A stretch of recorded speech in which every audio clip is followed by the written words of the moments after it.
Hey everyone, it is me, Chase McMaster, and welcome to the third podcast. I never listened to the first one ever. I put the sound with the video and blah, blah, blah. I actually listened to the second one and I don't think that it was that good. So I'm going to try to change some things up a little bit. So I wrote down some notes here. I asked on Instagram what I should talk about, and peeking a little bit. I asked you guys oh, it's too quiet now. I asked you guys what I should talk about, and you guys came up with some really shitty fucking ideas. I'm kidding. So I think the biggest thing is that everybody's wondering about Sideways Chase and how we can get to know him better. I did a lot of research, and I'm pretty sure that I can reach him in a dream state. So what I've been doing is I wake up at 4 a.m. and I go and refill my water, and then I go back to sleep. And for some reason, whenever I do that, my dreams are so much more vivid and sometimes lucid. And I hope that me talking about it doesn't ruin it, that doesn't jinx it or whatever. So I'm thinking that we can communicate with him.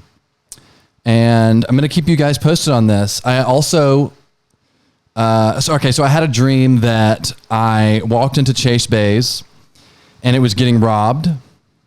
And then it was like this orchestrated, very organized robbery. They had all these like nice rolling tables to get all my stuff out of there. And then I showed up in the dream, and I'm being serious about this. In the dream, they whenever I was like, "Hey, get out of here," they said, "You're not supposed to be here." And they looked at each other confused, like I was not supposed to be there. I'm like, "This is my," and then they shot me in the shoulder, and in the dream, I felt the pain. I felt the pain so deeply, and I fell to the ground, and I've had one moment in my life where I was in so much pain that I could not speak, and that was when my lung collapsed, and they had to put a chest tube in me when I didn't have any painkillers or anything going on. So what happened when I got a chest tube in right here was I was speechless. I literally couldn't form words. And then the nurse was looking at me after the doctor basically stabbed me in cold blood, and she said, "It's not going to happen." She said, "It's not going to happen." When I was trying to talk, she said, "It's not going to happen." So whenever I got shot in my dream, I felt it hurt so bad, obviously, but I felt it and I could not speak. And I swear to God, in the dream, like another version of me came to me and like picked me up and then like put his arm around me and helped me out. And then I woke up, and then it was like almost like a burning sensation in my shoulder. So I don't know what's going on. I think just talking about this is really messing with my head. And so, yeah, we're gonna find a way. So I think that he worked in the side, and however he got into my system here. And if you listen, I've got the recorder, the podcaster thing next to me, and it's got these buttons where I can press and then sounds happen. And I pressed one, and that's when I communicated with this Sideways Chase. Seems like a really nice guy, just a good guy, just like me. One of the best. So humble. One of the most humble people you'll meet. And I'm the most humble guy you'll ever meet, besides him. I'm so humble. I'm the best at being humble. I'm so good at it. And I'm also awesome. So, yeah, I'm doing a lot of research on connecting with sideways realities, and so we're gonna figure it out. And I feel like if I can maybe find like some sort of a Morse code with these buttons over here, we'll get through to it. So, anywho, maybe Mercury being in retrograde could help. Apparently, it's over though, but I think that's total bullshit. My friend Jacob messaged me and told me to talk about it. And I don't really have much to say, but I didn't even understand what it meant. But it was basically visually, it looks like if you're looking at Mercury, it looks like it does a loop around itself. But it's just a visual where Mercury is going around its orbit faster. We're farther out, so it takes longer. So it's just, there's a certain point where it aligns, and then Mercury, it looks like it does like a donut. Like I'm in my drift car, and then it just does a donut, but then keeps going into its big circle drift around the sun. And so I watched a couple of videos on YouTube, and I don't know. I don't want to piss anybody off by saying this, but I have no idea. I think that it's an excuse for people to just, another excuse for people to be shittier or blame their shit fucking lives on this planet doing a donut in space. And I don't know, my life's been kick ass ever since Mercury went into retrograde. And I probably don't know enough about it to roast it like this, but everyone's like, thank God Mercury is over. But I think that if we shot Mercury out of the sky, that we'd be fine. I mean, I think we should try that. I'm gonna get in touch with Elon Musk maybe and see if he's down to fund that. I think we should just shoot Mercury out of the sky, and then all these people who are blaming everything, basically like, I'm sorry, I'm being really mean today. They're just like super shitty to their parents, and then they're like super shitty to their boyfriend or their girlfriend, and they're just, it's an excuse. Another excuse. Add it to the freaking bucket of excuses. So, I don't know. I don't know what I'm saying. I don't know enough about it, but that's my thought. I think my personal opinion of what I know is that there's a planet doing a donut. We're going to shoot it out of the sky. I just made a GoFundMe just now.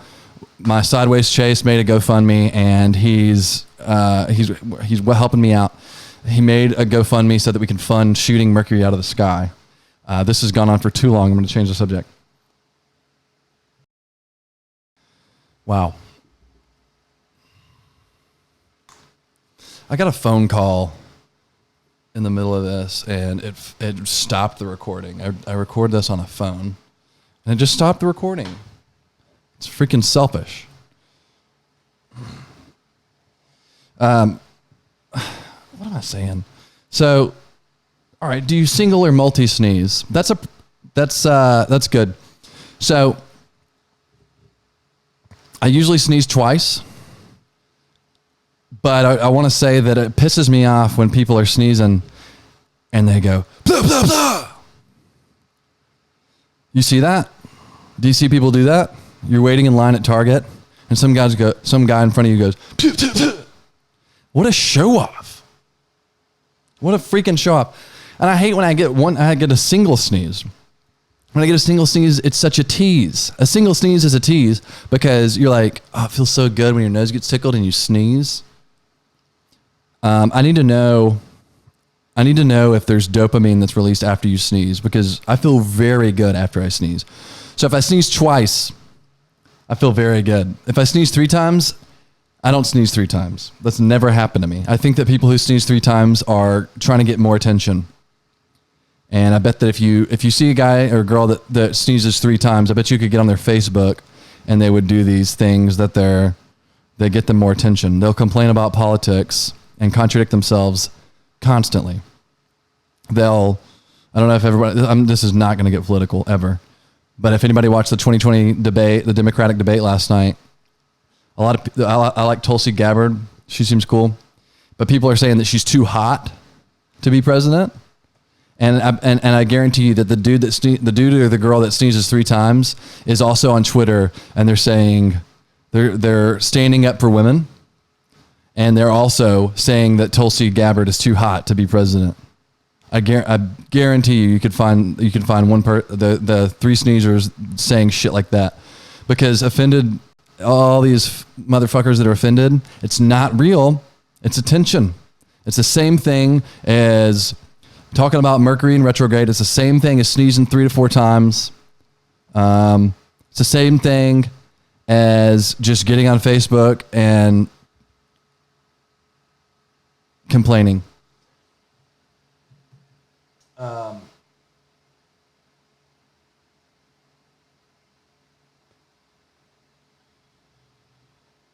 Oh my God. Pet peeves. So somebody asked me, I'm doing a terrible job right now. somebody asked me, my friend Chris said, what are your pet peeves? What did they used to be? And what are they now? So something that bothers me so much, and this is going to be an unpopular opinion, something that bothers me so much is when you go to a concert and the singing and the crowd is louder than the person on stage. Shut the fuck up. Shut the fuck up, because just pulling this percentage totally out of left field, but I'm pretty sure that 90% of people that go to concerts have horrible voices. And that noise that comes from the crowd when everybody's singing at once, it's this god awful, like monotone sound.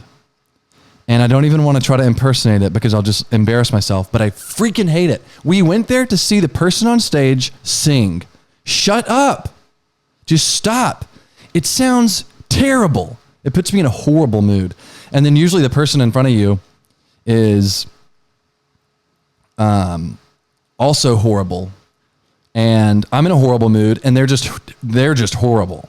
I'm not horrible. I'm in a horrible mood. They're horrible. And they do this stuff, and if you're not watching the video, you just won't know.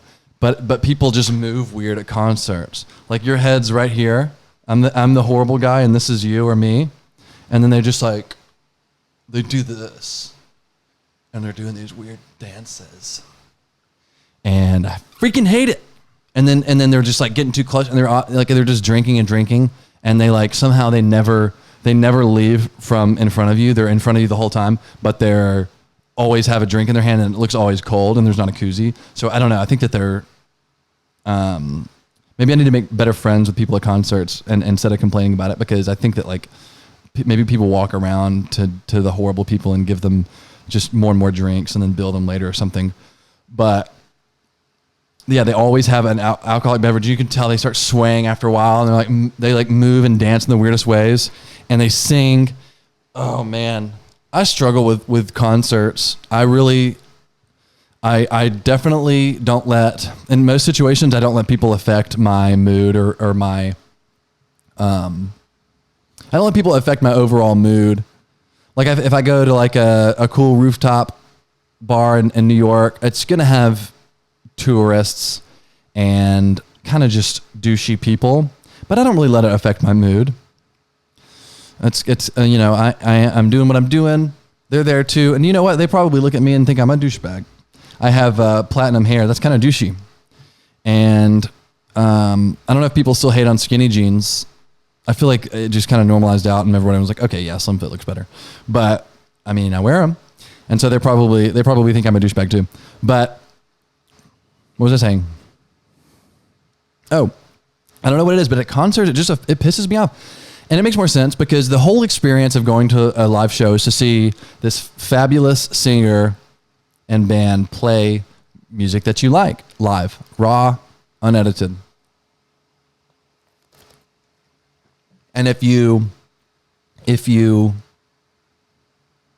unless you're like one of these new people who like have to auto-tune throughout the show, but for the most part, it's just you get like a live raw sound, and it's great until that monotone atrocity comes from the crowd.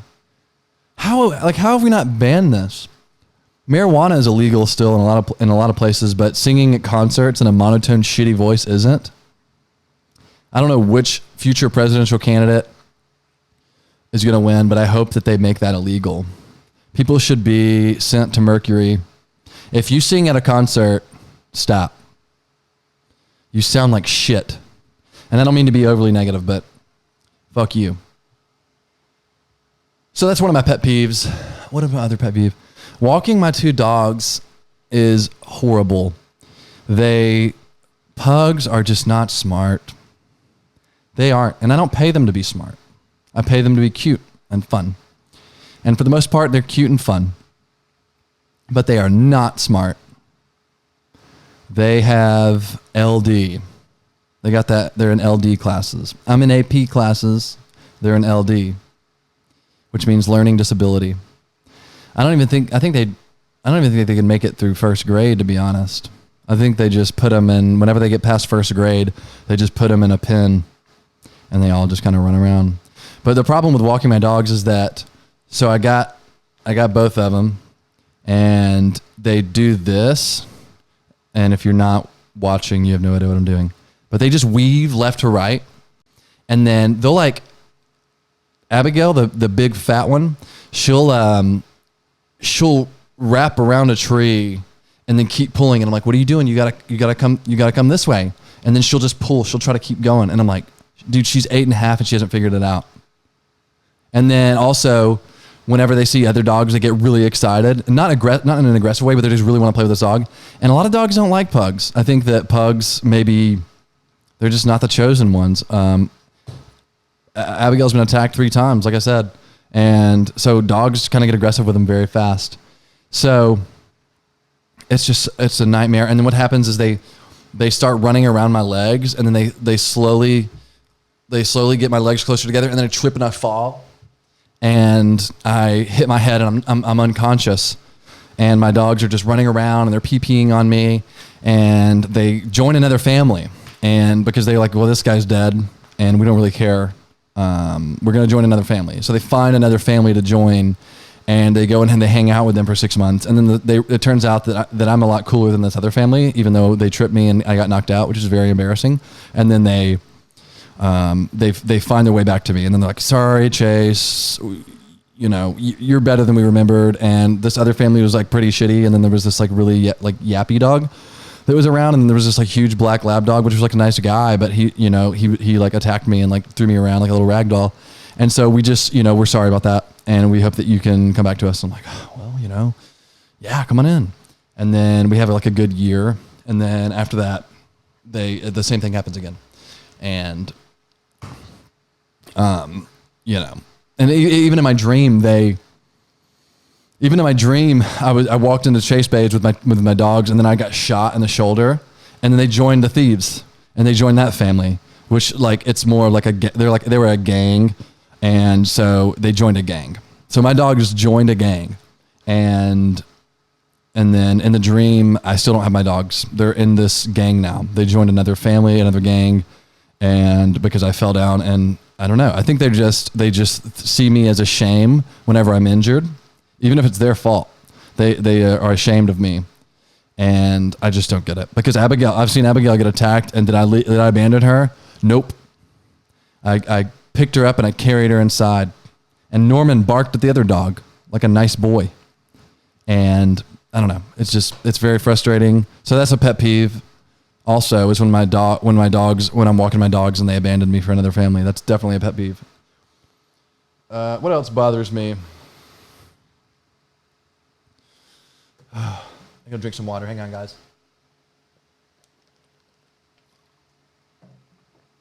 I think a pet peeve is becoming when people get offended when things are jokes. I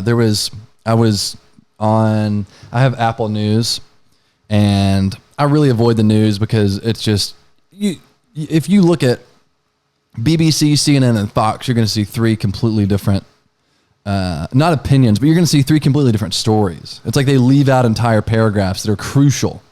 But anyways, this one story popped up. It was like, it was about Once Upon a Time in Hollywood, and they were like, what a terrible, terrible movie, because it is completely like glorifying it is avoiding the Sharon Tate murders, and she was a beautiful soul. And that they took this horrible crime and they glorified it, because I haven't seen it, but apparently it's about. I mean, it is what it is. They didn't make it up. It's about what really happened. And so if it was a Sharon Tate documentary or a movie, then it would be about her, and it's not. It's about. I from the previews, it seems like it's about the. It's just about the story. And I think Brad Pitt and Leo play the detectives. Sorry if I'm wrong, but I think that they focus a lot on that, and that's the story. I mean, I don't understand. So basically, they're trying to make it like that. Oh, of course, Quentin Tarantino, another white male glorifying thing, dude. No, it's about what it's about. Did they say the same thing about? And this is the second time I brought up Ted Bundy, but did they say that about Ted Bundy? They did not. So that's a pet peeve, is when people choose to get offended over nothing. Because I'm all for it. If you know me, I'm all for it. We gotta, I want fairness. I want equal, whatever. But that's not fair. I mean, what they're saying is not fair. And most shit out there, this offended era that we're in, most of it, nope. So that's another pet peeve. What else gets to me? I hate when I get jumped. That is definitely a pet peeve. So when I'm out, I'm just hanging out. My dogs have abandoned me for another family, and I get jumped. I get beat up by a group of kids. And that's embarrassing too, because I'm 31, and these 12-year-old they're very mature for their age, and they're very buff. I think they would go to the gym probably, and they do beat me up. And so that's pretty embarrassing, as well as it's just a pet peeve. I mean, it's just awful. What else bothers me? Is this boring? Man, I wish that we should do this live so I can see what bothers y'all. I'm going to move on. So that's it. That's all that bothers me. Here's one more. Gold diggers. And this is a huge problem for the world. And I can't speak on other cultures or whatever, but in white culture, especially in the South, a lot of moms are like, and if anybody's from the South and listening to this, they've definitely heard this. They say, just find you a rich man. Just find you a rich guy. What? So it's a pandemic. I mean, I hope my mom's not listening to this, because she'll probably I'm going to say some horror. I don't want her to. Anyways, so she said that. I've heard her say that to my two sisters. And one sister has been trying to find a rich man ever since.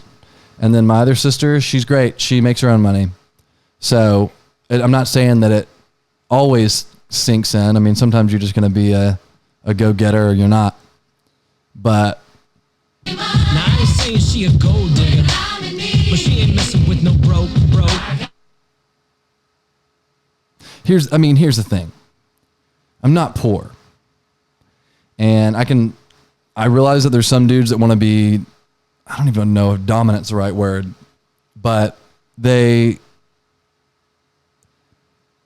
want to be like fully in charge and like take care of a girl. They want a sugar baby. I'm sure if girls are listening to this and they're on, Tinder or Bumble or Hinge or whatever, that they have been asked if they want to be a sugar baby. But I mean, at what cost? You have to suck an old dick and listen to him just so boring. What you want, what a rich man wants, a young, attractive beau, he wants a go-getter. For the most part, all of my friends, anybody that's like 45 or younger that has money wants to be a power couple. They want a girl who's, I'm not saying she has to be rich, but she has to like make her own money, be able to afford what she wants. That's what wealthy dudes are attracted to. And so it's got to stop. And you can tell when you're talking to a gold digger. If they ask you what you make on the first date, and they're always asking you to buy them shit in like cute ways, they're a gold digger and they're a problem and they need to be stopped. And they're not doing shit during the day, but asking for money. And nothing ever pans out for them. It's very rare that you see a girl who's latched onto a rich dude who's fulfilled. She seems miserable. And usually he abandons her once she gets a wrinkle. If she's a thinker and she gets a wrinkle right here, I just pointed to is this a bridge in between my eyebrows on my unibrow? As soon as she gets that one wrinkle, Botox or not, she out. So, I don't know. But you also see these girls put up with the most amount of bullshit to be with a dude that kind of takes care of them. Like if they're like, they know that they're like a side piece, or they're even like two side pieces down.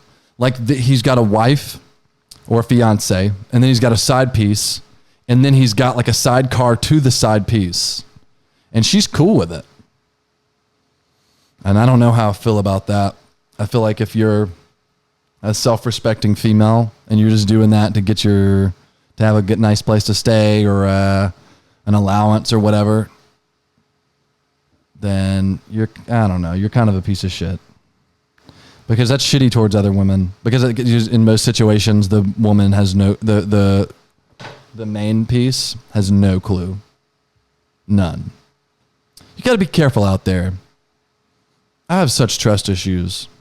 I feel like I keep up walls for so long, and girls can read that, and they can sense it, they can smell it on you, and I think it's a big flaw of mine. Just because I've had so many girls do so many terrible things to me, and they have too, and I'm not playing the victim, but they just, what do you do? This has been 28 minutes. I think this is too long, but Now I ain't saying she a gold digger, but she ain't messing with no broke. and that is not Kanye and Jamie Foxx. That is the Glee edition. I am writing a song. I'm going to put the beat at the beginning. You've already heard it. You've already heard it if you're listening to this, but I wrote a beat. I'm basically a DJ. DJ McMaster. DJ McMaster and the Collective. Or would it be DJ MC McMaster? An MC is a host, right? I can't be an MC. Well, I technically am an MC right now, right? Or does it have to be musically related? Well, I don't know. This is common knowledge. I would Google it, but I'm not going to. I'm not going to pick up my phone and Google it. You know or you don't. I don't care. So DJ McMaster. That's me. I've been writing beats. I'm just oozing creativity. Lately. And I'm pretty pumped about it. And I got my friend Chris Copeland helping me write lyrics. And the song is going to be called Unapologetic. And it's going to talk about how not sorry I am. I'm not sorry about shooting out Mercury from the sky. And I'm just not. I'm not sorry about forcing my way into a sideways reality to meet Sideways Chase. And I don't even know if his name is Chase, but it's me. It's me with just different experiences, different paradigms, and different biases. Let's listen to him one more time. Let's listen. I just miss his voice. That is so funny. My liver is shutting down, and I was born with it. Were you, though? Sideways Chase? He probably drinks a lot. Yeah, that's a cop-out. I think that he's probably blaming Mercury and retrograde for his liver, but it's really just the alcohol. Stop making excuses, Sideways Chase. We're sick of it. Now I ain't saying she a gold digger, but she ain't messing with no broke. Anything else I want to talk about? I don't know. I don't know if this is interesting. Oh, I'm going to have a guest next week. I think it'll get more interesting then. I think we'll do a lot more laughing because it's so much better with two people. And I'm kind of I'm a psychopath because I am sitting alone in a room talking. And that's pretty weird. So that's one of the weird things that I do. I talked about it in the last episode. That's one of the weird things that I do. So that's it. Oh. My friend Britt said drugs, that I should talk about drugs. What do I think about drugs? Should I be serious or should I joke? I like them. That's it. I don't do them, really.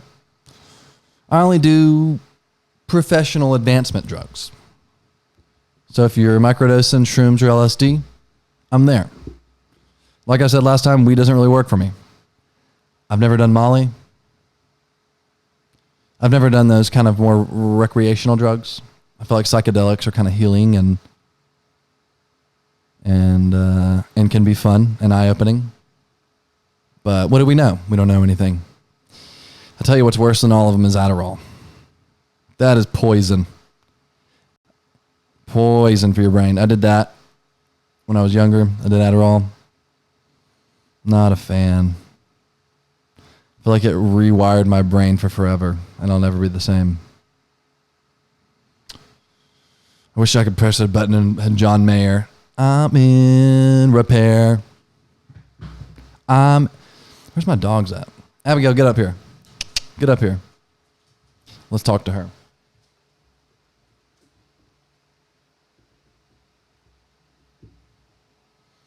I just lowered the microphone so she could talk.